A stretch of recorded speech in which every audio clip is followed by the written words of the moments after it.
Israel মার্কিনী যৌথ মামলায় নিহত খামেনি, মধ্যপ্রাচ্যে উত্তেজনা চরমে, বৃহত্তর যুদ্ধের আশঙ্কা, ইরানের শীর্ষ সামরিক নেতৃত্ব নিহত, কঠোর প্রতিশোধের হুমকি তেহরানের, বিশ্বজুড়ে কূটনৈতিক তৎপরতা তীব্রতর। মার্কিন যুক্তরাষ্ট্র ও ইসরায়েলের যৌথ হামলায় ইরানের সর্বোচ্চ নেতা আয়াতুল্লাহ আলী খামেনি নিহত হয়েছেন।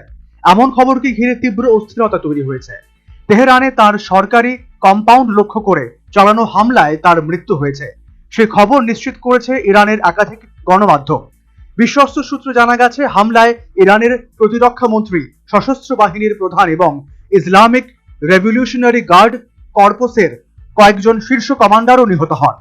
শনিবার থেকে শুরু হওয়া এই আক্রমণকে সাম্প্রতিক সময়ের সবচেয়ে তীব্র হামলা হিসেবে বর্ণনা করা হচ্ছে। তেহরান ইতিমধ্যেই কঠোর প্রতিশোধ নেওয়ার হুঁশিয়ারি দিয়েছে এবং দেশে 40 দিনের রাষ্ট্রীয় শোক ঘোষণা করা হয়েছে। পাল্টা হামলায় মধ্যপ্রাচ্যে অবস্থিত মার্কিন ঘাঁটিও ইসরায়েলের দিকে ক্ষেপণাস্ত্র ও ড্রোন হামলা চালানোর দাবি করেছে ইরান।